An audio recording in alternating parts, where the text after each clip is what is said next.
வணக்கம் நேர்களே, சிந்தனை களம் நிகழ்ச்சிக்கு உங்கள் அனைவரையும் அன்புடன் வரவேற்கிறோம். பேரறிஞர் அண்ணாவினுடைய நினைவு நாள் இன்று. மாண்புமிகு தமிழ்நாடு முதலமைச்சர் உட்பட திமுக கழகத்தினர் அத்துணை பேரும் சென்னை வாலாஜா சாலையிலிருந்து அவருடைய நினைவிடம் வரைக்கும் இன்றைக்கு அமைதி பேரணி நடத்தியிருக்கிறார்கள். பேரறிஞர் அண்ணாவை நாம் இன்றும் கொண்டாடி கொண்டே இருக்கிறோம், என்றும் கொண்டாட கடமைப்பட்டிருக்கிறோம். அதற்கு காரணம் தமிழ்நாடு இன்று தனித்துவமாக இருக்கிறது. அரசியலாக இருந்தாலும் சரி, அதனுடைய புரிதலுடைய அறிவாக இருந்தாலும் சரி, மொழி கொள்கையாக இருந்தாலும் சரி, சமூக நீதியாக இருந்தாலும் சரி, அத்துணையையும் அரசியல் மயப்படுத்தி இன்றைக்கும் வழிநடத்தி கொண்டிருக்கிறார். அதற்காக அவரை நாம் கொண்டாட வேண்டும். அவருடைய இன்றைய நினைவு நாளில் அவருடைய தேவை என்பது இந்த நிகழ்காலத்தில் எந்த அளவிற்கு அவசியமாக இருக்கிறது, விரிவாக நாம் அதை கடைபெற்றிருக்கிறோம். இன்றைக்கு நம்முடைய நிகழ்ச்சியிலே மூத்த பத்திரிகையாளர் திரு ஏ.எஸ். பன்னீர்செல்வன் அவர்கள் இணைந்திருக்கிறார்கள். அதே போன்று ஸ்கைப் வாயிலாக திராவிட இயக்க தமிழர் பேரவையிலிருந்து வழக்கறிஞர் ராம வைரமுத்து அவர்கள் இணைந்திருக்கிறார்கள். இன்னும் சற்று நேரத்தில் திமுக தரப்பிலிருந்து வி.பி. கலைராஜன் அவர்கள் இணைய இருக்கிறார். அனைவரை வரவேற்று நாம் நிகழ்ச்சிக்குள் செல்லும். அனைவருக்கும் வணக்கம். வணக்கம். நான் பன்னீர்செல்வம் சார் இதை ஆரம்பிக்க விரும்புகிறேன். இன்றைக்கு பேரறிஞர் அண்ணாவினுடைய நினைவு நாள். உங்களுடைய எண்ணங்கள் எப்படி இருக்கு சார்? சுதந்திர இந்தியாவினுடைய ரெண்டு கற்பனைகள் தான் அங்கே இருக்கு. அனைவருக்குமான தேசம், அதிகாரத்தை முன்வைக்கிறக்கூடிய ஒரு தேசம். அப்போ அனைவருக்குமான தேசம் அப்படிங்கிற பார்வையை தான் அண்ணா முக்கியமாக முன்வைக்கிறார். அப்போ எனக்கான அதிகாரம் என்ன, சரி, அது எங்கேருந்து வருது? அந்த பார்வையுடன் அந்த அரசியல் தான் இதோடைய அடிநாதமா இருக்கு. அதனால்தான் இது ஒர்க் ஆயிருக்கு. நிச்சயமா சார், அவருடைய தேவை என்பது எப்போதுமே இருக்கு அப்படின்னு நீங்க சொல்றீங்க. ஆமா, கண்டிப்பா. நம்ம அதுல அண்ணாவினுடைய வழி அப்படின்னா அது அன்றைக்கு அவர் ஆரம்பித்த போது அவருடைய வழி அவசியப்படுகிறது. பிறகு கலைஞருடைய காலத்தில், இன்று மாண்புமிகு தமிழ்நாடு முதலமைச்சருடைய காலத்தில் என்றைக்குமே அது ஏன் தேவைப்படுகிறது அப்படிங்கிற ஒரு கேள்வி வைக்க வேண்டியது இருக்கேன். ஒரே ஒரு இதுதான், எங்கெல்லாம் அதிகாரம் குவிக்கப்படுகிறதோ அதை எப்படி கேள்வி கேட்கணுங்கிற ஒரு பார்வை தான். நீங்க அந்த பார்வையுடைய பின்னாடி இருக்கக்கூடிய சூட்சமம் என்ன, அது அதிகார குவிப்புக்கு எதிரான ஒரு பார்வை. அந்த அதிகார குவிப்புக்கு எதிரான பார்வைங்கிறது இயல்பான ஒரு அரசியல் பார்வையாக மாற்றியதுதான் அண்ணா நமக்கு கொடுத்த மிகப்பெரிய கொடை. அண்ணன் கொடுத்த கொடை என்ன? அண்ணன் கொடுத்த கொடைங்கிறது நமக்கான உரிமைகளை நாம் எப்படி பெற்றுக்கொள்வது அப்படிங்கிறதை அறிந்து கொண்ட ஒரு மொழிதான். நிச்சயமா சார். அதிகார குவிப்பு எங்க இருக்கிறதோ அதற்கு எதிராக எப்பொழுதுமே அண்ணாவினுடைய குரல் அவசியப்படும் அப்படின்னு நீங்க சொல்றீங்க. அதுதான் எக்காலத்திற்கும் தேவையான ஒன்றாகவும் இருக்கிறது அப்படிங்க நீங்க சொல்றீங்க. ரைட் சார், நிச்சயமா நம்ம பேசுவோம், அடுத்த சுற்றுகளில் பேசுவோம். ராம வைரமுத்து சார், பேரறிஞர் அண்ணாவினுடைய நினைவு நாள் நம்ம அரசியல் மயப்படுத்தினதிலிருந்து இன்றைக்கு வழிகாட்டுதல் வரைக்கும் அவரை எல்லா வகையிலையும் நம்ம கொண்டாட கடமைப்பட்டிருக்கிறோம். உங்களுடைய கருத்து, முதல் சுற்று கருத்து என்ன? வணக்கம். அதாவது நம்ம புறநானூற்றில் 186வது பாடல் மோசை கீரனார் அவர்கள் எழுதியிருப்பார். நெல்லும் உயிரன்றே நீரும் உயிரன்றே மன்னன் உயிர்த்தே மலர்தலை உலகம் அப்படின்னு சொல்லி அந்த பாடல். அந்த அளவிற்கு இன்றைக்கு தமிழ்நாட்டிற்கு உயிர் அப்படின்னு அடிநாதம் அப்படின்னாலே அது பேரறிஞர் பெருந்தகை அண்ணா தான். ஏன்னா இன்றைய தமிழ்நாட்டை வடிவமைத்த தலைவர் அவர். தாய்க்கு பெயர் சூட்டிய தனையன். பொதுவா அம்மா தான் பிள்ளைக்கு பெயர் சூட்டுவாங்க. ஆனா அந்த தாய் மண்ணிற்கு தமிழ்நாடு என்று பெயர் சூட்டிய தலைவர் பேரறிஞர் பெருந்தகை அண்ணா அவர்கள். அப்படி தொடர்ச்சியாக அவருடைய பங்களிப்பு அப்படிங்கறத பார்த்தோம் அப்படின்னா வெறும் 700 நாட்கள், அதாவது 2 ஆண்டுகள் மட்டுமே அவர் முதல்வராக இருந்தாலும் கூட அவர் ஆற்றிய தமிழ் சொற்பொழிவுகள் 12,775, அதே போன்று 400 ஆங்கில சொற்பொழிவுகள், 1476 கட்டுரைகள், ஆவணப்படுத்தப்பட்ட கட்டுரைகள். ஆவணப்படுத்தப்படாமல் எத்தனை கட்டுரைகள் இருக்கும் நமக்கு தெரியாது. அதே போல 316 தம்பிக்கு கடிதங்கள். அதாவது நீங்க ஒரு பேச்சு வழக்கில் ஒரு வார்த்தை சொல்லுவாங்க, திமுக தொண்டர்களிடம் பேசி ஜெயிக்க முடியாது அப்படின்னு. அப்ப அதற்கான அடிப்படை என்ன அப்படின்னா, உலக வரலாற்றையே தன் தம்பிகளுக்கு கடிதங்களின் வாயிலாக சொன்னவர் பேரறிஞர் அண்ணா. அப்ப அந்த அளவுக்கு தன்னுடைய தொண்டர்களை அரசியல் மயப்படுத்தி அவர்களுக்கு போதிய ஒரு விழிப்புணர்வை, உலகார்ந்த அரசியல் அறிவை அவர் கொடுத்த காரணத்தினால்தான் அவர்கள் விவாதங்களை செழுமையாக நடத்த முடிந்தது. அதே போல ஒரு 129 ஆங்கில கட்டுரைகள், 13 நாடகங்கள், 24 குறு நாவல்கள், 113 சிறுகதைகள், 77 கவிதைகள், என்ற அவருடைய எழுத்து பணி இது அத்தனையும் வந்து ஏதோ தனக்காக ஒரு அழகியலுக்காக ஒரு இயற்கைக்கு எழுதல, இந்த மண்ணுக்காகவும் மக்களுக்காகவும் அவர் எழுதி குவித்தவை. எந்த ஒரு இப்ப நீங்க மேலை நாடுகள்ல எங்கேயோ போனீங்கன்னா ஆர்டிசன் ஆர்ட் அப்படிம்பாங்க, வேற கலையை கலையா மட்டும்தான் பார்க்கணும் அப்படின்னு. அவர் அப்படி ஒரு கண்ணோட்டத்தில் பார்த்தவர் அல்ல. எந்த கலையாக இருந்தாலும் அதை மக்கள் மயப்படணும், மக்களுக்காக அந்த கலை பேசணும். வெறும் கலையா இருந்தா அதனால யாருக்கு என்ன பயன்? இந்த மண்ணும் மக்களும் பயனுற வேண்டும். அப்போ அவர்தான் பரப்புரை வடிவமாக கலையை பயன்படுத்த தொடங்கினார். பெரியாரின் கருத்துக்களை அவர் கலை வடிவமாக கொண்டு சேர்த்தார். ஒண்ணும் இல்ல, ஒரு உதாரணத்துக்கு ஒரு காட்சி சொல்லணும். இப்ப நீங்க பகுத்தறிவோடு தந்தை பெரியார் என்ன சொல்லுவாரு, கடவுள் சிலை வந்து கல் அப்படின்னு சொல்லுவாரு. ஆனா அதை வந்து ஒரு திரைப்படத்துல வெகு அழகாக வந்து அண்ணா பண்ணியிருப்பார். அண்ணா வந்து ஒரு முதலாளியா இருப்பார். வேலை பார்க்கிறவர் வந்து என்ன செய்வாருன்னா, நான் வந்து சிதம்பரத்துல வந்து தில்லை அம்பலத்தானை தரிசிக்க போறேன்னு லீவ் கேட்பார். விடுமுறை எடுத்துட்டு அங்க போயிட்டு வருவாரு. 2 நாள் கேட்டிருப்பாரு, ஆனா வரப்போ 1 வாரம் ஆயிரும். அப்ப என்ன, நீ 2 நாள் விடுமுறை கேட்டுட்டு போனா வருவதற்கு 1 வாரம் ஆயிடுச்சே என்னன்னு அண்ணா விசாரிப்பார். உடனே அவர் சொல்லுவாரு, இந்த தில்லையம்பலத்தான் தரிசனத்தை பார்த்தேன், பார்த்துக்கிட்டே இருக்கணும்னு தோணுச்சு, அங்கேயே இருந்துட்டேன் அப்படின்பார். அப்ப உனக்கு மட்டும் கிடைச்சது எனக்கு கிடைக்கணுமே, அந்த தரிசனம் எப்படி இருக்குன்னு காட்டு அப்படின்னு சொன்ன உடனே இந்த தில்லையிலே நடராஜர் இருப்பதை போல அவர் நின்று காமிக்கிறார் அந்த வேலைக்காரன். கொஞ்ச நேரத்துல வந்து அந்த முதலாளியாக இருக்க அண்ணா கேட்பாரு, இன்னும் கொஞ்ச நேரம் நில்ல, இன்னும் கொஞ்ச நேரம் நில்லேன்னு கேட்பாரு. கடைசியில அந்த பக்தர் அவர் வாயிலே சொல்லுவாரு, அது கல்லு நிக்குது, நான் நிக்க முடியுமா அப்படின்னு சொல்லுவாரு அவர். அப்போ அந்த பெரியார் அவர்கள் கடவுள் சிலை என்பது வெறும் கல்தான் என்று சொன்னதை ஒரு கலைநயத்தோடு கலை வடிவோடு அண்ணா வந்து மக்களும் ஏற்றுக்கொள்ளுகிற வகையில் அதை கொண்டு சேர்த்தார். அப்போ இப்படி தன்னுடைய எழுத்துக்களின் வாயிலாக பேச்சுக்களின் வாயிலாக மக்களுக்கு அரசியல் விழிப்புணர்வை ஏற்படுத்தி இந்த மக்கள் எதற்காக நீங்க உழைக்க வேண்டும், எதை நோக்கி நாம் செல்ல வேண்டும் என்று திட்டமிட்டவர். இப்போ இந்த ஆட்சியை கைப்பற்ற வேண்டும் அப்படின்னு ஏதோ ஆட்சி கட்சியை இன்னைக்கெல்லாம் வர்றாங்க, கட்சி தொடங்கின அடுத்த நாளே முதல்வர் ஆகணும், அதாவது ஸ்ட்ரெயிட்டா அந்த நடிச்சா ஹீரோன்னு ஒரு படத்துல காமெடியில வரும் இல்லையா, அதை போல கட்சி தொடங்கி அடுத்த நாளே முதல்வர் ஆகணும்னு நினைச்சு வர்றாங்க. ஆனா திராவிட முன்னேற்ற கழகத்தை அப்படி தொடங்கவில்லை அண்ணன். 49 தொடங்கி 57 தான் முதல் முறையாக தேர்தலை சந்திக்கிறது. அதற்கு முன்பாக தன் கட்சி தொண்டர்களிடையே ஒரு வாக்கெடுப்பு நடத்துறார். திருச்சியில் நடைபெற்ற மாநாட்டிலே கருப்பு பெட்டி சிவப்பு பெட்டி வைத்து தேர்தலில் நாம் போட்டியிட வேண்டுமா வேண்டாமா என்று ஒரு வாக்களிப்பு நடத்தி அதிலுடைய தொண்டர்களுடைய விருப்பத்தின் பேரில் ஒரு முடிவை அவர் எடுக்கிறார். அப்போ 57 தேர்தலை சந்திக்கிறார்கள். 62ல வந்து 57ல 15 பேர், 62ல 50 பேர், 67ல 138 பேர் என்று ஒரு 18 கட்சி தொடங்கி ஒரு 18 ஆண்டு காலத்திலே வந்து ஆட்சிக்கு வருகிறார். அப்படி ஒரு நிலையில் வந்து ஆட்சிக்கு வந்த பிறகு தன்னுடைய திட்டம் எப்படி இருக்கணும் அப்படிங்கிறதுக்கு வெகுவாக இன்றைக்கு ஒரு தொலைநோக்கு பார்வையோடு திட்டங்களை தீட்டி இன்றைக்கு தமிழ்நாடு அடைந்திருக்கிற வளர்ச்சிக்கு அடிப்படையாக அன்றைக்கு அண்ணா தீட்டிய திட்டங்கள் இருக்கிறது என்பது வந்து நமக்கே புரிகிற அளவில் இன்றைக்கு நிலை இருக்கிறது. நிச்சயமா சார், நிறைய விஷயங்களை குறிப்பிட்டு சொன்னீங்க. அதாவது உலக அளவிலான வரலாறுகளையும் தன்னுடைய தம்பிகளுக்கு அவர் தன்னுடைய எழுத்தின் மூலமாக கொண்டு சேர்த்தார் அப்படிங்கிறது தான். அரசியலுக்கு கலை எந்த அளவிற்கு அவசியம், அதை எப்படி கலையின் மூலமாக பயன்படுத்தினார் அப்படிங்கிற பல்வேறு விஷயங்கள் இருக்கிறது. இதுல முக்கியமான ஒரு கேள்வி என்ன அப்படின்னா, பெரியாருடைய கொள்கைகள் அவருக்கு தான் இந்த எங்களுடைய ஆட்சியே வந்து காணிக்கை அப்படின்லாம் நாங்க வந்து அவருக்கு சமர்ப்பிக்கிறோம் அப்படின்னு பேரறிஞர் அண்ணா அவர்கள் சொன்னாங்க.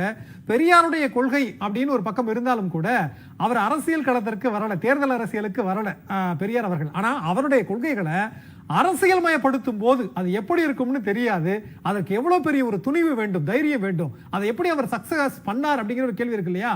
பேசுவோம் சின்ன பிரேக்கு பிறகு. எங்களை சிந்தனை களம் நிகழ்ச்சியில் தற்போது ஒரு சிறிய இடைவேளை.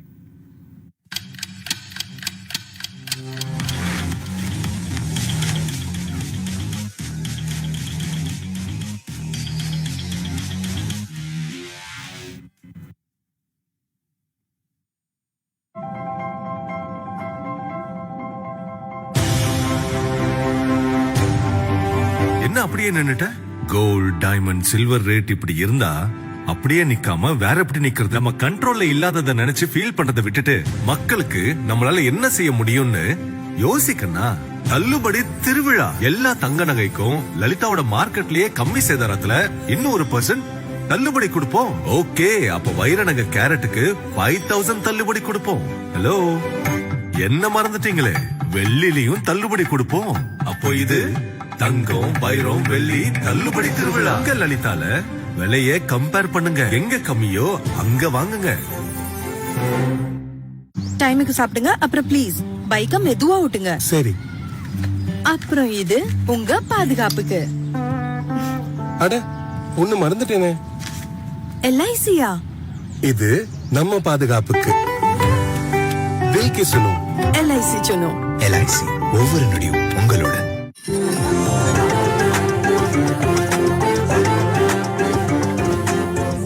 Anuj SHG Scratch-Free Tiles. No more scratch, no more tension.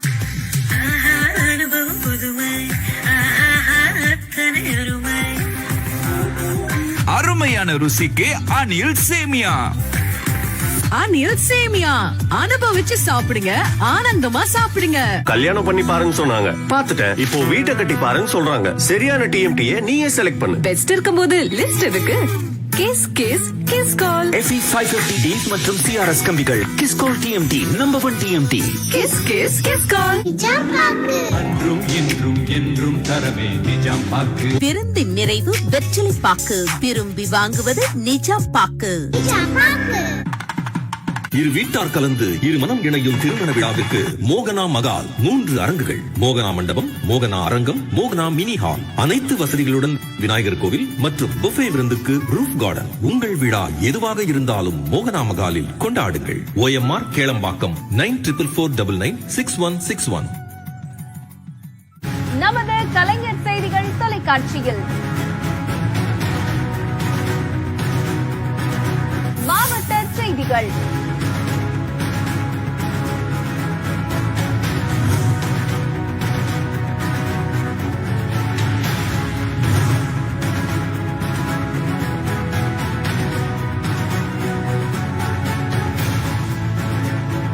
உங்கள் ஊர் செய்திகளை 30 நிமிடங்களுக்கு தொகுத்து வழங்கும் மாவட்ட செய்திகள். தினமும் மதியம் 1:30 மணிக்கு. மாநில அளவிலான முக்கிய செய்திகள், தேசிய அளவிலான முக்கிய நிகழ்வுகள், உலகம், விளையாட்டு, சினிமா என ஒரு நாளின் முதன்மையான செய்திகளை அரை மணி நேரத்திற்கு தொகுத்து வழங்கும் டாப் 10 செய்திகள். தினமும் இரவு 9 மணிக்கு நமது கலைஞர் செய்திகள் தொலைக்காட்சியில்.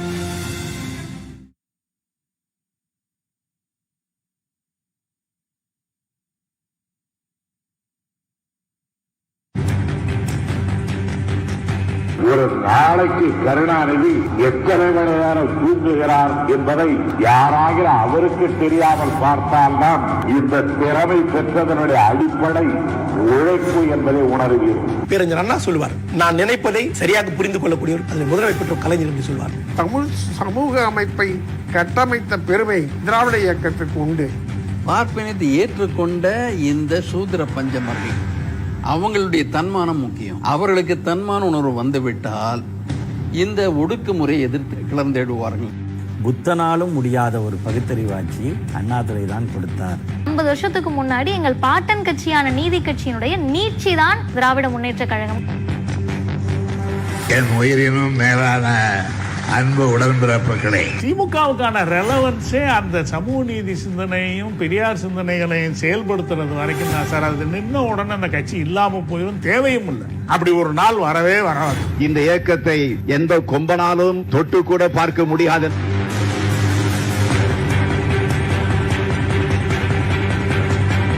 தெற்கின் ஒளி திமுக வாரந்தோறும் வெள்ளிக்கிழமை மாலை 6:30 மணிக்கு கலைஞர் செய்திகள் தொலைக்காட்சியில்.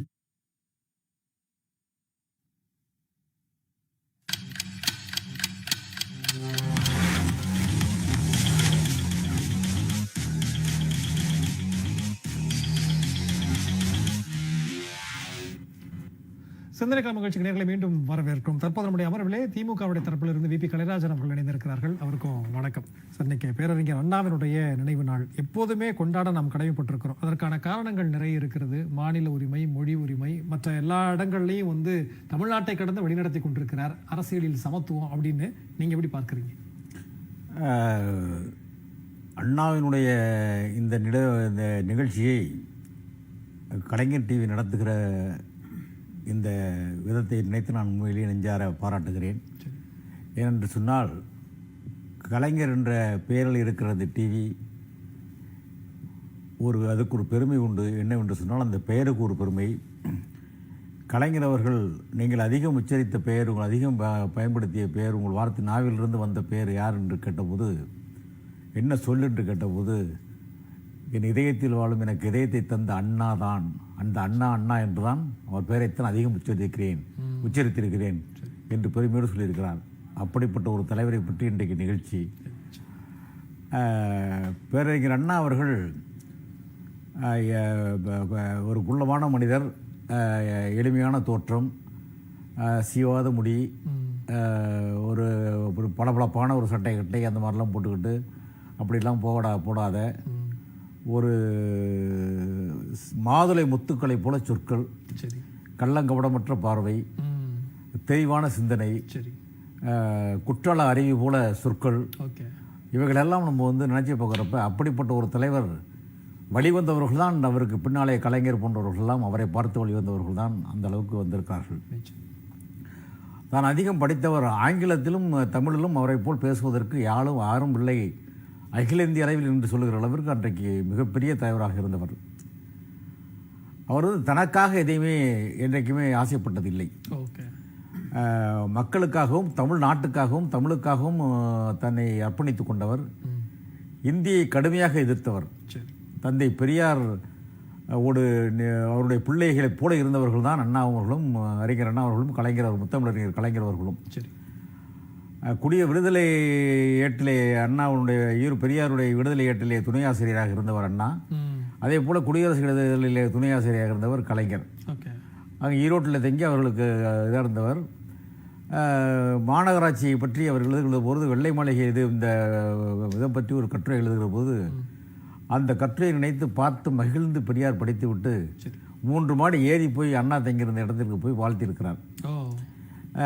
ஏன் அண்ணா, ஏன் ஐயா நீங்கள் மேலே வந்தீர்கள் என்று சொல்லி, இன்னைக்கு அழைத்திருந்து நானே ஓடி வந்திருப்பேனே என்று ஒரு அண்ணா சொல்லுகிற போது, இல்லை அண்ணாதுரை, நீ எழுதிய இந்த கட்டுரை அற்புதமாக இருந்தது, அருமையாக இருந்தது, அதை நான் உன்னை பாராட்ட வேண்டும் என்பதற்காகவே மேலே வந்தேன் என்று பெரியார் போய் பாராட்டியது ஒரு பெரிய சிறப்பு என்பது ஒரு நிகழ்ச்சிக்காக சொல்லுகிறேன். அவர்களுக்குள் ஒரு முரண்பாடுகள் சில நேரங்களில் ஒரு கட்டத்தில் வருகிறது.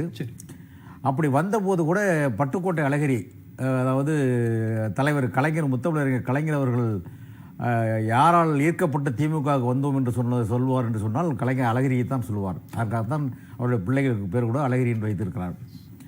அந்த பட்டுக்கோட்டை அழகிரி அவர்கள் பெரியாரோடு இருக்கிற போது அண்ணா அவர்களை கடுமையாக விமர்சிக்கிறார். அவர்களுக்குள் மனக்கசப்பு இருக்கிற போது கடுமையாக அவரை விமர்சிக்கிறார். அப்படி கடுமையாக பேசுகிற போது கூட அண்ணா அதற்கு பதில் தராமல், வறுமையில் அண்ணா ஒரு எலும்புரிக்கு நோய் என்று சொல்வார்கள், இன்றைக்கு காசு நோய் என்று சொல்வதை போல தான் அன்றைக்கு எலும்புரிக்கு நோய் சொல்லியிருப்பார்னு நினைக்கிறேன் நான்.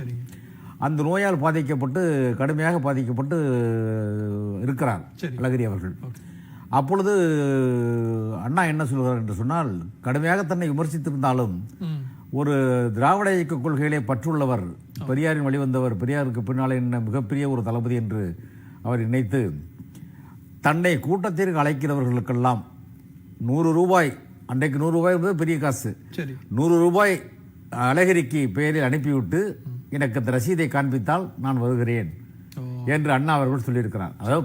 அதாவது பகையாக இருந்தவர்களை கூட பகையாக பார்க்காமல் விமர்சித்தவர்களோடு நேசித்தவர் அண்ணா என்பது ஒரு உதாரணத்துக்காக சொல்றாரு. மாற்றான் தோட்டத்து மல்லிகைக்கும் மனம் உண்டு அப்படின்னு சொல்றாரு. மாற்றான் தோட்டத்து மல்லிகைக்கும் மனம் உண்டு, கடமை கண்ணியம் கட்டுப்பாடு, ஒன்றே குலம் ஒருவனே தேவன், எதையும் தாங்கும் இதயம் வேண்டும், இதெல்லாம் அண்ணாவினுடைய வார்த்தைகள். அந்த வார்த்தைகள்லாம் நீங்க எடுத்து கொடுத்துட்டீங்க அந்த வார்த்தையை, அது உங்களுக்கு நன்றி. இது மாதிரி அண்ணாவினுடைய அந்த சொற்கள் எல்லாம் ஒன்றே குலம் ஒருவனே தேவன் என்பது திருமூலர் வார்த்தைகளாக இருக்கலாம், இருந்தாலும் அதை எடுத்து கையாளுகிற விதம் இருக்கிறது அல்லவா, அதுதான் நீங்கள் பார்க்க வேண்டும். அதாவது George Washington first prime minister ஆனோடனே அமெரிக்காவில் என்ன சொன்னார்னா, நம்ம வெற்றி கழிப்பிலே இதாகி நம்ம ஒரு பெருமையோடு மக்களை மதிக்காமல் நாம் இருக்கக்கூடாது, மக்களை நேசிக்க வேண்டும், அவர்களுக்கு உழைக்க வேண்டும் என்று அண்ணா வாஷிங்டன் சொன்னார் என்பதை அண்ணா அப்படியே கடைபிடித்தார்கள். சரி, ஆக எதுக்கு சொல்கிறேன் என்று சொன்னால் ஒப்பீட்டுக்காக அதை சொல்கிறேன். அப்படி அந்த சொல்லிவிட்டு சுயமரியாதை மாநாடு நடக்கிறது செங்கல்பட்டிலேயே. அந்த மாநாட்டிலே நடந்த பிறகு மிச்சம் இருக்கிற ரூபாய் 1000 ரூபாய், அந்த 1000 ரூபாயையும் அழகிரிக்கு கொடுத்தார். ஓகே, 5 அழகிரியை கொடுத்து நீங்க உடலை பார்த்துக் கொள்ளுங்கிறார். அதற்கு பிறகு அவர் மறைந்து கொடுக்கிறார். ஆக அவருக்கு அந்த தொகையை கொடுத்த ஒரு பாங்கு இருக்கிறது, அது வந்து நீங்க வந்து உண்மையிலேயே அதை பாராட்டியாக வேண்டும். நிச்சயமா சார், நிறைய விஷயங்களை நம்ம சொல்ல முடியும். அது ஒண்ணு. இப்போ நீங்க நீண்ட கால அரசியல் அனுபவம் கொண்டவர். இப்போ என்னன்னா, நம்ம அடுத்த தலைமுறை எப்படி உருவாக்குறோம்ன்றது ஒன்று இருக்குல்ல. அப்போ குறிப்பிட்டு அப்படின்ற தன்னுடைய தம்பிகளை உருவாக்கிட்டு போறாருல, அந்த தலைமைத்துவத்தை நீங்க எப்படி பாக்குறீங்க? அதனாலதான் இன்றைக்கும் மொழி உரிமை, மாநில உரிமை என்பது தமிழ்நாட்டில் ரொம்ப ஸ்ட்ராங்கா இருக்காங்க ஒரு கேள்வி வைக்க வேண்டியது இருக்கு. அதுக்கு ஒரு சொல்லிடுறேன், அதுக்கு ஒரு உதாரணத்தை சொல்லிடுறேன்.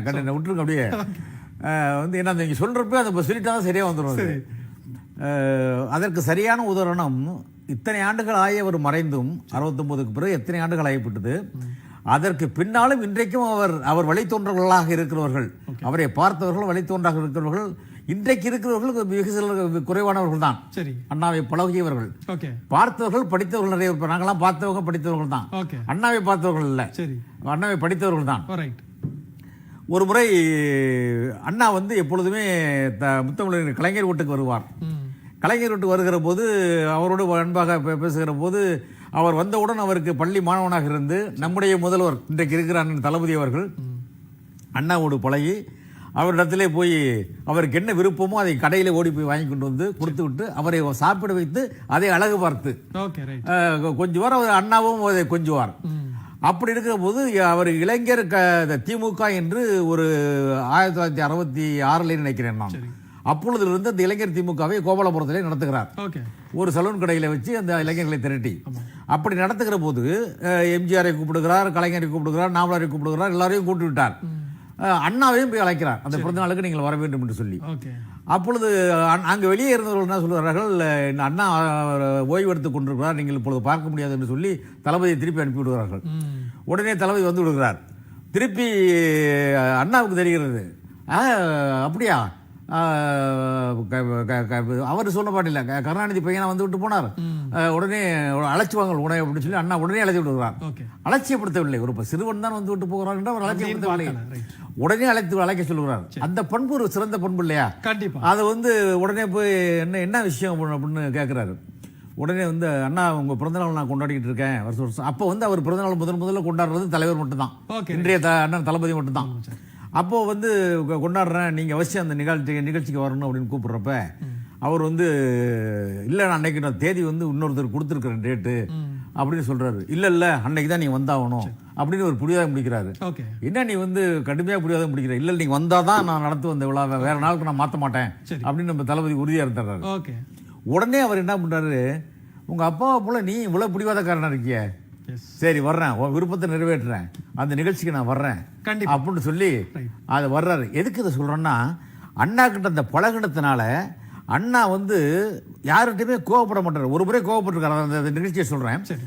அண்ணா கோவப்படாமல் எல்லோருடையும் அன்போடு பேசி அந்த அன்போடு பழகக்கூடிய வாய்ப்பு, பழகக்கூடிய பாங்கு இருக்கிறதே, அதை அருகிலிருந்து பார்த்து பழகியவர் இன்றைக்கு இருக்கிறவர் என்று சொன்னால் அண்ணன் தளபதி அவர்கள் தான். நிச்சயமா. அதாவது கண்டிப்பா அன்றைக்கு பேரறிஞர் அண்ணா வந்து முதலமைச்சரை பார்த்து நீங்கள் பிடிவாதக்காரரா இருக்கிறீங்கன்னு சொன்னீங்க. ஆனா இன்றைக்கு முதலமைச்சர் அவர்கள் மிக பிடிவாதமா தீவிரமாக அண்ணாவுடைய கொள்கைகளை மாநில உரிமைகள் சொல்றீங்களே, நிச்சயமா நம்ம பேசுவோம். மாநில உரிமைகள் அதெல்லாம் எவ்வளவு உறுதியா இருக்காரு, இருமொழி கொள்கையும் உறுதியா இருக்காரு. அண்ணா கிட்ட கத்துக்கிட்டது. அதுக்கு அடுத்து நான் பேசுறேன். நிச்சயம் பேசுவோம். சின்ன பிரேக் பிறகு நான் வரேன் சார். நல்ல சிந்தனை கிளம்பு நிகழ்ச்சியில் தற்போது ஒரு சிறிய இடைவேளை.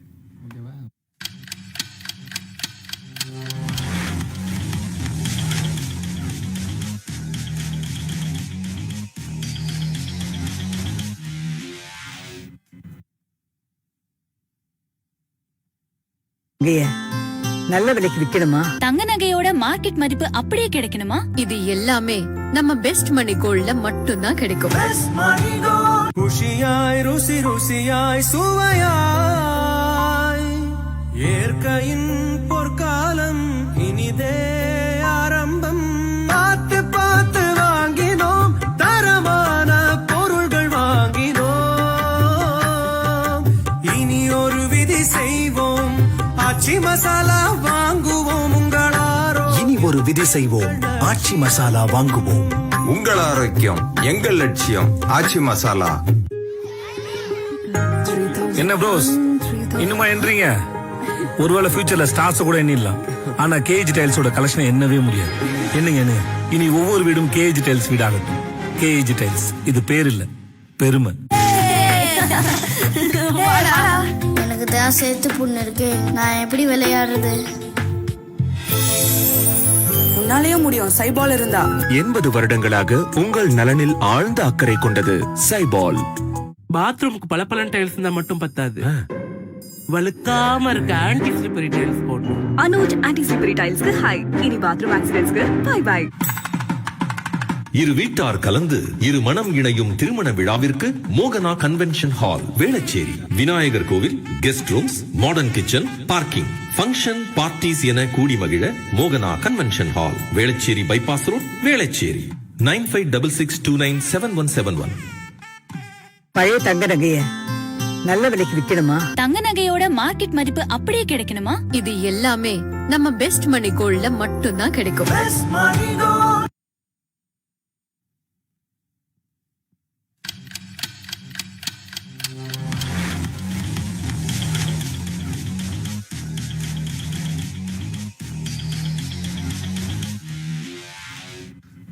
சிந்தனைக்கிழமை நிகழ்ச்சிக்கு நேர்களை மீண்டும் வரவேற்கும். பன்னீர்செல்வம் சார் உங்கள்கிட்ட தான் கேட்க விரும்புகிறார். அதாவது பெரியார் அவர்கள் கடவுள் மறுப்பு கொள்கையை முன்னெடுத்தார். ஆனால் பேரறிஞர் அண்ணா அவர்கள் அரசியலுக்கு வருகிறார், கட்சியை ஆரம்பிக்கிறார், ஒன்றே குலம் ஒருவனே தேவன் அப்படிங்கிறத முன்னெடுக்கிறார். ஆனால் பெரியாருக்கு தான் இந்த ஆட்சியே காணிக்கை அப்படிங்கிறத அவருக்கு தான் சமர்ப்பிக்கிறோம் அப்படி சொல்றார். அது எப்படி அவரால் வெற்றி பெற முடிந்தது அப்படிங்கிற ஒரு கேள்வி வைக்க வேண்டியது இருக்குல்ல சார்? 1949 இருந்து 67க்குள் திமுக சேர்ந்த முக்கியமான மாற்றங்கள் எல்லாமே ரொம்ப வரலாற்று முக்கியமான மாற்றங்கள். அது அதிகார குவிப்பு எங்க, அதிகார பங்கீடு எங்க அப்படிங்கிறது தான் முதல் நிலை. இரண்டாவது,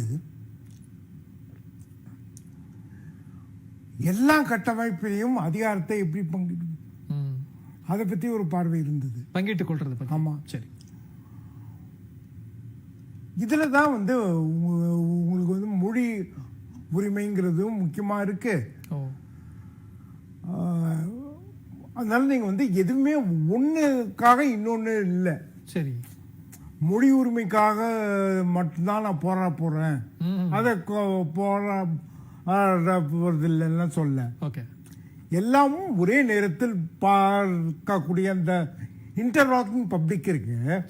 அதுதான் அண்ணா கொடுத்த மிகப்பெரிய கொடை.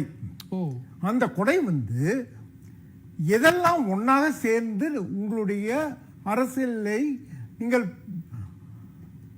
பயன்படுத்திக் கொள்ள முடியும் அப்படிங்கிறத எடுத்து சொன்ன ஒரு பாதை தான்.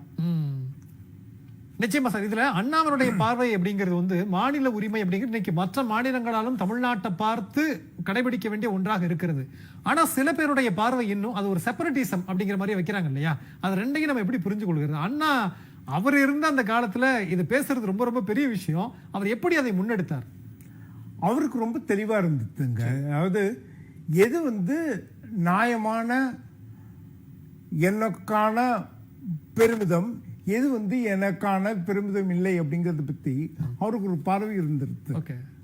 அப்ப என் பெருமிதத்தை பற்றி நான் சொல்வதற்கு நான் தயங்க வேண்டிய அவசியமே இல்லை. சரி சார். அப்ப அந்த என் பெருமிதத்தை பற்றி பேசுவதற்கு நான் தயங்க வேண்டாம் அப்படின்னும் போதே நான் பேசுறது தேவையில்லாத ஒரு விஷயமா தான் நான் பேச போறது இல்லை. அதுதான் அதோடைய அடிநாதமாக இருக்கக்கூடிய ஒரு விஷயம். நிச்சயமா சார். அவர் பேசுறது தேவை என்பதை அவர் அறிந்திருக்கிறார் அப்படிங்கிறது அது மற்றவர்களையும் அறிய வைத்தது. ஆமா, இது நமக்கான தேவைன்னு அதை எப்படி அதை செயல்படுத்தினாருங்கிறது. அப்ப அது ரொம்ப முக்கியமான ஒரு விஷயத்தை புணர்ந்துட்டார். அதுல என்னன்னா, மொழிசார் அடையாளம் அப்படிங்கிறது ஏதோ ஒரு விதத்தில் ஒரு மாபெரும் பண்பாட்டு கூறு. அது உங்களுடைய அடுத்த கட்டத்துக்கு எடுத்து செல்லக்கூடிய ஒரு முக்கியமான படிக்கட்டுகள். அதை சாதாரணமா கடந்து போயிடாதீங்க அப்படிங்கறத நீங்க பார்த்து கொள்ளுங்கள் அப்படிங்கிறது தான் அவர் எடுத்து சொன்னார். அப்ப அவர் என்ன பண்ணியிருக்காருன்னா, நமக்கு கூர்மையாக நாம் எதை பற்றியெல்லாம் கவலைப்பட வேண்டுமோ அதை நமக்கு எடுத்து கூறிய ஒரு முக்கியமான புள்ளியாக அண்ணா இருந்திருக்காரு. ஓகே, நிச்சயமா சார். எதை கொண்டாட வேண்டுமோ அதையும் சொல்லியிருக்கிறார், எதை பற்றி நாம் கவலைப்பட வேண்டுமோ அதிலையும் கவனம் செலுத்த சொல்லியிருக்கிறார் அப்படிங்கிறதா. அதனாலதான் இன்னைக்கு பேரறிஞர் அண்ணா இன்னும் வழிகாட்டியாவே இருந்து கொண்டிருக்கிறார் அப்படிங்கிறது. பேசுவோம் சார், அடுத்த சுற்றுகளில் பேசலாம். ராம வைரமுத்து சார், உங்ககிட்ட நான் ஏற்கனவே கேட்டதுதான். அண்ணாவினுடைய, அதாவது பேரறிஞர் பெரியாருடைய கொள்கை அப்படிங்கிறது நேரடியா முழுக்க அரசியல்மயப்படுத்துறது அப்படிங்கிறது சிக்கலான ஒன்றாக இன்றைக்கு இருந்திருக்கலாம். இன்றைக்கும் எதிர்த்து குரல் கொடுக்கிறவங்க எத்தனையோ பேர் இருக்கிறாங்க.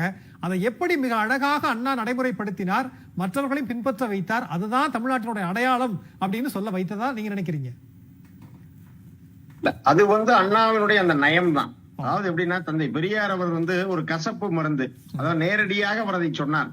அப்போ அந்த கசப்பு மருந்தை ஒரு சிலர் குடிக்காம கூட இருக்கலாம். ஆனா அதே தலைவர் நம்முடைய பேரறிஞர் பிறந்தகை அண்ணா என்ன செஞ்சார்னா, அந்த கசப்பு மருந்தை தேன் தடவி கொடுத்தார். நான் முன்னர் சொன்னதை போல ஒரு கலை வடிவமாக கடவுள் கல்தானன்னு அந்த பக்தனை வைத்தே பேச வைத்தார். ஆக இப்படி ஒரு பக்குவமாக, இப்போ நம்ம ஒன்றே குலம் ஒருவனே தேவன் என்கிற திருமூலருடைய வாக்கை அவர் எடுத்து சொன்னாலும் கூட ஒரு கடவுள் என்று அண்ணா எந்த இடத்திலும் அவர் உறுதிப்படுத்தல. அண்ணா தான் பகுத்தறிவாளர் என்பதை வெகு சரியாக அதில் கடைசி வரை இருந்தார். இன்னும் சொல்ல போனால் இப்போது வரைக்கும் அனைத்து அரசு அலுவலகங்களிலும் எந்த ஒரு மதத்தினுடைய வழிபாட்டு சின்னங்களோ இல்ல வழிபாட்டு முறைகளோ இருக்கக்கூடாது என்கிற அரசாணையை அன்றைக்கு தான் முதல்வராக இருந்த போது அந்த அரசாணையை வெளியிட்டவர் பேரறிஞர் அண்ணா தான். அதுதான் இன்றைக்கு வரைக்கும் தொடர்ந்து இருக்கிறது. எந்த அரசு அலுவலகங்களிலும் எந்த ஒரு வழிபாட்டு தலமும் இருக்கக்கூடாது, எந்த ஒரு வழிபாட்டு முறைகளையும் அரசு அலுவலகங்களையும் செய்யக்கூடாது அப்படிங்கிற விஷயத்த அது ஒரு மிக முக்கியமான ஒரு அரசாணையாக நான் பார்க்கிறேன்.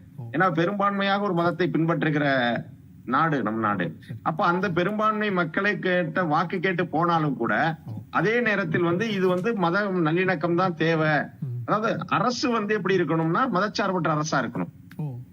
அரசு எந்த ஒரு மதத்தையும் சார்ந்து இருக்கக்கூடாது என்பதை தெளிவாக கட்டமைத்து அன்றைக்கு அந்த அரசாணை வெளியிட்டவர்.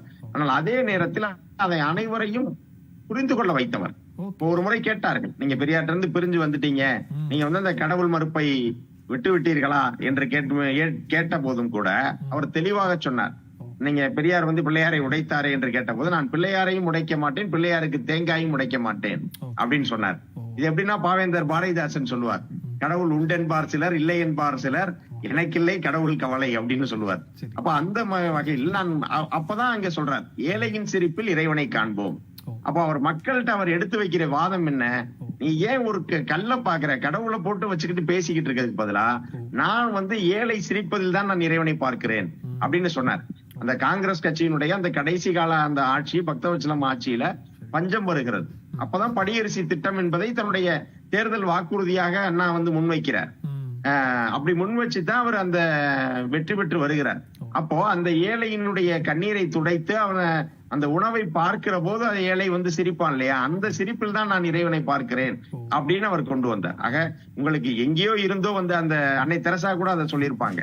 அதாவது இன்னைக்கு உன்னை பசியோட கஷ்டப்பட விட்டுட்டு நாளைக்கு உனக்கு சொர்க்கத்தை கொடுக்கிற கடவுள் உனக்கு தேவையா என்கிற ஒரு கேள்வி இருக்குது இல்லையா, அதைத்தான் அண்ணா நடைமுறையில் எடுத்து சொன்னார். இன்னைக்கு நீங்க கடவுள் கடவுள்னு சொல்றீங்க, அந்த பேச்சை விடுங்க, இன்னைக்கு நீங்க சாப்பிடுறதுக்கு என்ன பண்ணுவீங்க? அப்போ அந்த ஏழையினுடைய தேவை என்ன என்று தெரிந்து கொண்டு அதை கொடுத்தார். படியரிசி திட்டம். அடுத்தபடியா என்ன அப்படின்னா, இந்த முறை தொடர்ந்து வரணும்னா என்ன பண்ணணும்? அப்ப அவர்களுக்கு கல்வி கொடுக்கணும், வேலை வாய்ப்பு கொடுக்கணும்.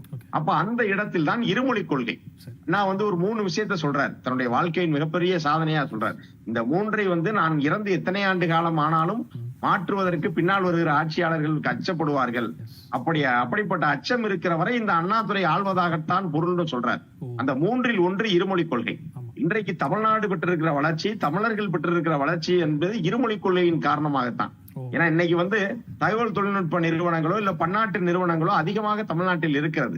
இன்னைக்கு நம்முடைய முதல்வர் இன்றைக்கு நீங்களே சொல்றீங்க நினைவு தினமும் நிகழ்காலமும். அப்ப அதை சேர்த்து சொன்னா இன்னைக்கு இப்ப 2 முதலீட்டாளர்கள் சர்வதேச முதலீட்டாளர்கள் மாநாட்டை நம்முடைய மரியாதைக்குரிய முதல்வர் நடத்தி பெரும் முதலீட்டை இங்கே ஈர்த்திருக்கிறார். அப்ப இந்த முதலீட்டுக்கு ஈர்த்ததுக்கு அடிப்படை என்னன்னா நம்முடைய ஆங்கில அறிவு. அந்த இருமொழி கொள்கை இந்தியை விட்டுவிட்டு தமிழும் ஆங்கிலமும் நாம் மிகச்சரியாக பேசுகிற வகையில் நம்முடைய மாணவர்களை நாம் உருவாக்கியதன் காரணமா இன்னைக்கு வரக்கூடிய டெக்னாலஜி, ஆர்டிபிஷியல் இன்டெலிஜென்ஸ் போன்ற டெக்னாலஜில கூட நம்ம மாணவர்கள் போய் ஒரு வேலை வாய்ப்பை பெற்றுவிட முடிகிறது என்று சொன்னால் அதற்கு தக்கவாறு நம் மாணவர்களை வடிவமைத்ததில் அண்ணாவுடைய பங்கு பெரும் பங்கு. அந்த இருமொழி கொள்கை இந்தி திணிப்பை என்றும் எதிர்ப்போம், இருமொழி கொள்கையை உறுதிப்படுத்துவோம் அவர் கொண்டு வந்த அந்த இருமொழி கொள்கை தான். இன்னைக்கு வந்து கூகுளுடைய சிஇஓவா சுந்தர் பிச்சை உட்கார்ந்திருக்காரு அப்படின்னா அதற்கு காரணம் அந்த இருமொழி கொள்கை. நிச்சயமா சார். அதாவது இதுல ரெண்டு விதமான கேள்வி இருக்கு. அதாவது பேரறிஞருடைய நினைவு தினமும் நிகழ்காலமும் அப்படின்னு சொல்லி வருகிற போது நிகழ்காலத்தில் அவர் வழிநடத்தி கொண்டிருக்கிறார் அப்படிங்கிறது ஒன்று. நிகழ்காலத்திலும் ஏன் இன்னும் தேவைப்படுகிறார் அப்படின்னா சமகால ஒன்றிய அரசியலையும் நம்ம வந்து ஒப்பிட்டு பார்க்க வேண்டிய ஒரு அவசியம் இருக்கிறதா? கண்டிப்பாக. அதாவது நடந்து கொண்டிருப்பது ஆரிய திராவிட போர். இந்த போர் வந்து முடிவுக்கு வரல. இன்னைக்கு 60 ஆண்டு காலம் ஆனாலும் தொடர்ச்சியாக இந்த போர் நடந்து கொண்டேதான் இருக்கிறது. ஆனா நாம என்ன செய்யறோம் அப்படின்னா தொடர்ச்சியாக போரிடுகிறோம். இன்றைக்கும் பாருங்களேன், இந்தியால மற்ற எல்லா மாநிலங்களும் இல்லாத ஒரு குரல் எப்போது எழும்புகிறது. இன்னைக்கு வந்து பல்கலைக்கழக மானிய குழு மூலமாக புதிய வரைவு திட்டங்கள்லாம் அறிவிக்கிறாங்க. ஆனா அந்த வரைவு திட்டங்களை வேறு எந்த மாநிலமும் இவ்வளவு வீரியத்தோடு எதிர்க்கிறதா? ஆனா இன்றைக்கு தமிழ்நாடு எதிர்க்கிறது. திமுக மாணவரணி 6ஆம் தேதி ஒரு மிகப்பெரிய போராட்டத்தை அங்கே டெல்லியிலேயே நடத்துது. அப்போ அந்த வகையில் நாம் தயாராக இருக்கிறோம் என்று சொன்னால் அதற்கு காரணம் வந்து நம்ம அந்த தொடர்ச்சியாக அந்த அண்ணாவினுடைய கொள்கையை நாம் எடுத்துக்கொண்டு போகிறோம். அந்த சித்தாந்த எதிரிகளும் விடுவதா இல்ல.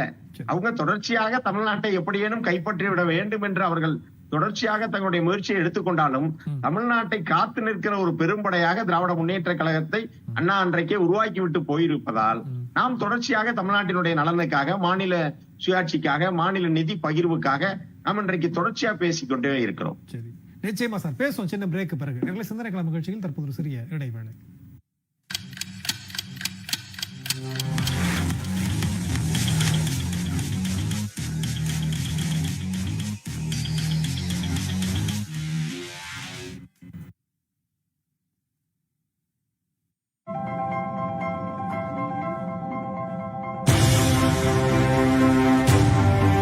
என்ன அப்படியே நின்னுட்ட? கோல்ட், டைமண்ட், சில்வர் ரேட் இப்படி இருந்தா அப்படியே நிக்காம வேற எப்படி நிக்கிறது? நம்ம கண்ட்ரோல்ல இல்லாததை நினைச்சு ஃபீல் பண்றதை விட்டுட்டு மக்களுக்கு நம்மளால என்ன செய்ய முடியும்னு யோசிக்கணும். தள்ளுபடி திருவிழா. எல்லா தங்க நகைக்கும் லலிதாவோட மார்க்கெட்லயே கம்மி சேதாரத்துல இன்னும் 1% தள்ளுபடி கொடுப்போம். ஓகே, அப்ப வைர நகை கேரட்டுக்கு 5000 தள்ளுபடி கொடுப்போம். ஹலோ, என்ன மறந்துட்டீங்களே? வெள்ளிலையும் தள்ளுபடி கொடுப்போம். அப்போ இது தங்கம், வைரம், வெள்ளி தள்ளுபடி திருவிழா. அங்க லலிதால விலையை கம்பேர் பண்ணுங்க. எங்க கம்மியோ அங்க வாங்குங்க. குட்டீஸ், உங்க ட்ரீம் சின்னதா பெருசா? உங்க ட்ரீம் கேஜி டைல்ஸ் பெருசா வரையலாமா? இனி ஒவ்வொரு வீடும் கேஜி டைல்ஸ் வீடாகட்டும். கேஜி டைல்ஸ், இது பேர் இல்ல, பெருமை. உங்களுக்கு அவசரமா பணம் தேவையா? பழைய தங்க நகைய நல்ல விலைக்கு விற்கணுமா? பெஸ்ட் மணி கோல்டுக்கு கால் பண்ணுங்க 97502 97502. கல்யாணம் பண்ணி பாருன்னு சொன்னாங்க, பாத்துட்டேன். இப்போ வீட்டை கட்டி பாருன்னு சொல்றாங்க. சரியான டிஎம்டியை நீயே செலக்ட் பண்ணு. பெஸ்ட் இருக்கும்போது லிஸ்ட் எதுக்கு? கிஸ் கால். FE 550D மற்றும் CRS கம்பிகள். Kiscol TMT number 1 TMT.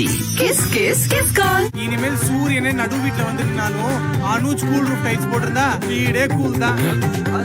Anuj cool roof tiles, இனி வீடே ஜில் ஜில் ஜிம்கானா டோய். இரு வீட்டார் கலந்து இரு மனம் இணையும் திருமண விழாவிற்கு மோகனா மகால் 3 அரங்குகள். மோகனா மண்டபம், மோகனா அரங்கம், மோகனா மினி ஹால். அனைத்து வசதிகளுடன் விநாயகர் கோவில் மற்றும் புஃபே விருந்துக்கு ரூஃப் கார்டன். உங்கள் விழா எதுவாக இருந்தாலும் மோகனா மகாலில் கொண்டாடுங்கள். OMR கேளம்பாக்கம் 9444996161.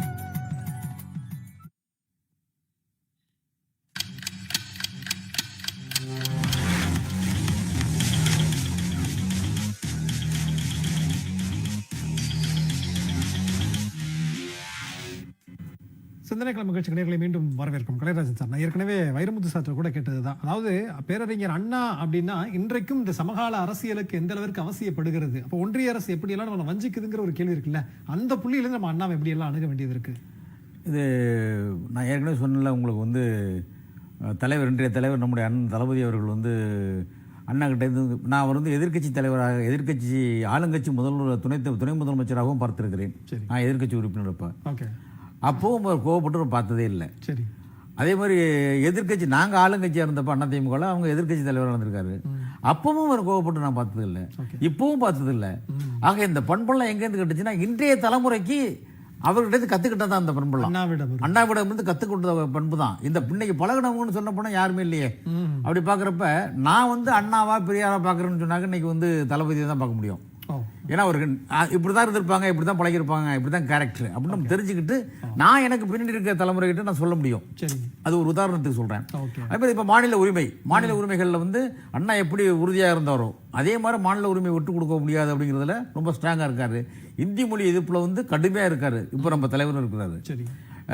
அதே மாதிரி வந்து மத்திய அரசை எப்பொழுது எது வலியுறுத்த வேண்டுமோ அதை வலியுறுத்தி நம்முடைய உரிமையை பெற வேண்டும். அதை எது வரக்கூடாதோ தமிழ்நாட்டுக்கு அழிவை சேர்க்குமோ அதை வரவிடாமல் தடுப்பது. இது ரெண்டுலையுமே உதாரணம் டங்ஸ்டன், அதில் வந்து ஸ்ட்ராங்கா நின்று அடிச்சு வாங்கினாரு. இப்படி அதே மாதிரி அண்ணா சொன்ன இன்னொரு விஷயத்தையும் நான் உங்களுக்கு சொல்லணும்.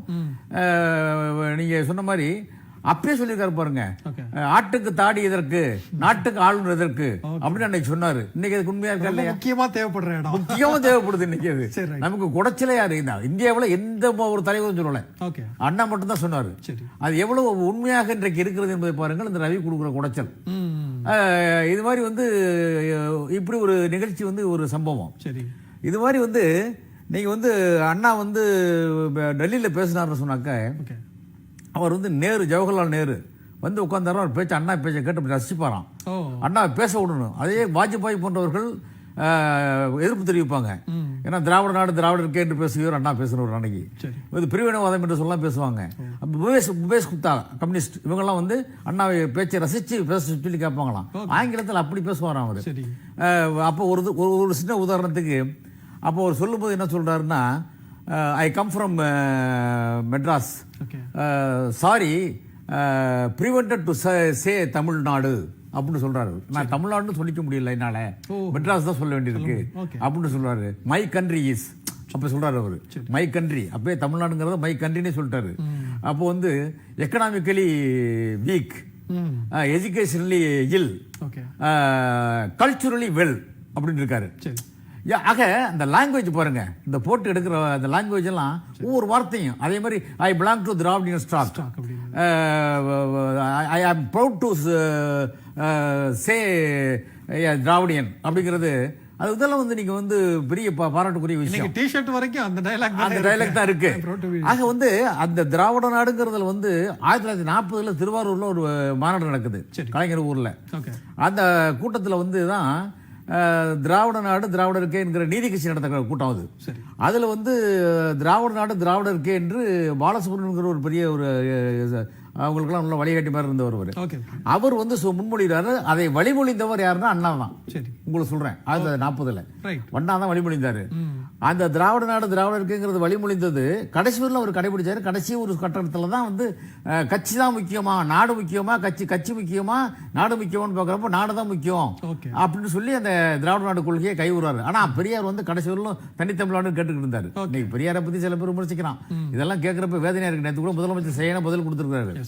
அது மாதிரி வந்து அதே மாதிரி கலைஞர் வந்து ஒரு சம்பவம்.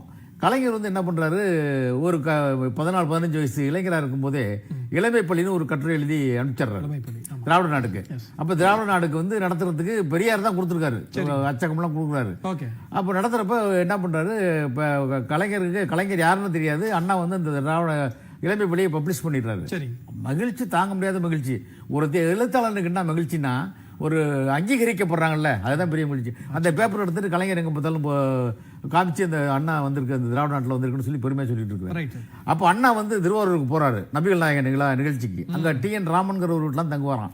தங்குறப்ப இப்ப கேட்குறது கருணாநிதிங்கிறவர் அழைச்சிட்டு வாங்க அப்படிங்கிறாரு. இவர் ஒரு சின்ன பையன் அழைச்சி கொண்டு நிப்பாட்டுறாங்க. நீயா கருணாநிதி? நான் யாரும் பெரிய ஆளுன்னு நினைச்சுக்கிட்டு இருந்தேன், எழுத்து அப்படி பெரிய எழுத்தாளர் செஞ்ச, நீ எழுதிட்டு இருக்க அப்படின்னாராம். உடனே வந்து ஆமா, இவர் இந்த இளமை பள்ளிக்கு பிறகு பகுத்தறிவு பரமசிவம்னு ஒரு கட்டுரை எழுதுறாரு. அதை போடல அண்ணா.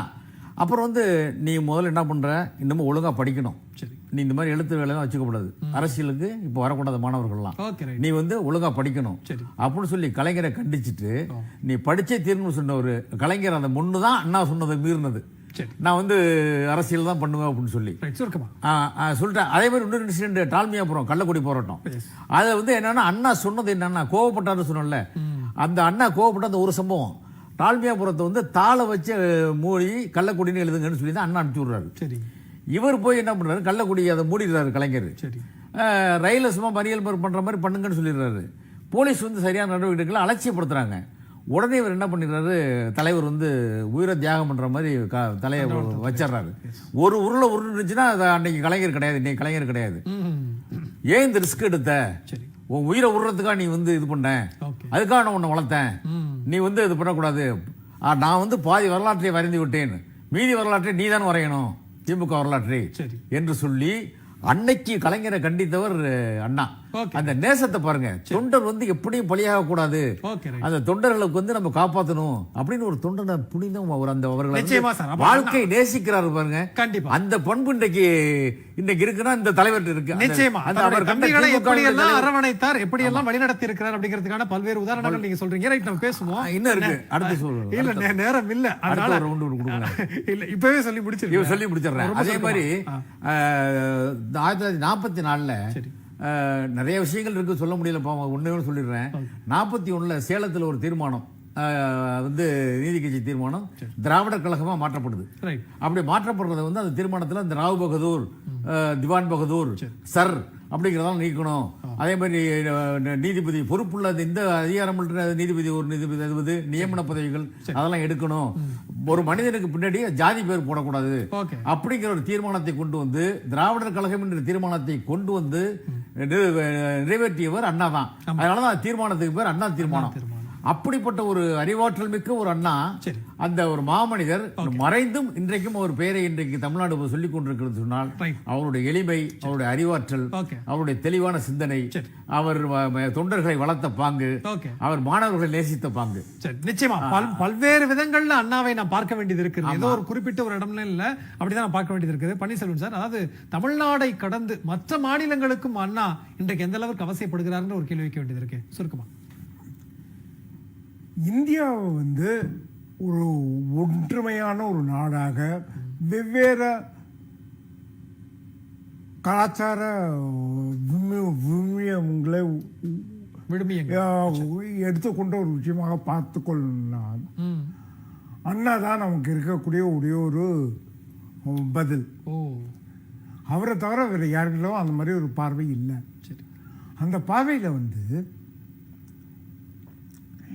இணைந்து செயல்படுவது எப்படி அப்படிங்கிறது வந்து இயல்பா வந்துருது. இணைந்து செயல்பட ஆகும் போது அது வந்து ஒரு பெரும் அதிகாரம் கிடையாது. நீங்களும் நானும் இணைந்து தான் செயல்பட போறோம்.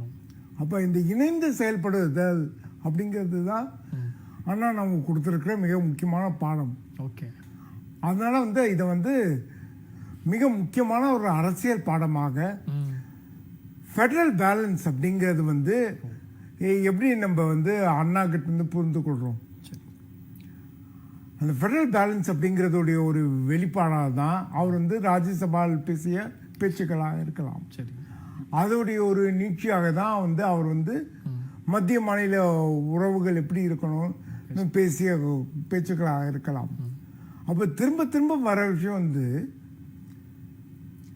ஃபெடரல் பேலன்ஸ் அப்படிங்கிற ஒரு விஷயமும், அந்த ஃபெடரல் பேலன்ஸ் அப்படிங்கிறதுல வந்து என்னுடைய உரிமைகள் வந்து உன்னுடைய உரிமைகளுக்கும் இருக்கக்கூடிய சமன் என்ன, இந்த பார்வை தான் வந்து அண்ணா நமக்கு கொடுத்துருக்க மிக முக்கியமான அரசியல் பாடம். நிச்சயமா சார், எல்லாமே அரவணைத்து போகணும், இணைந்து செயல்பட வேண்டும் அப்படிங்கிறத முக்கியமான புள்ளியா நீங்க வைக்கிறீங்க.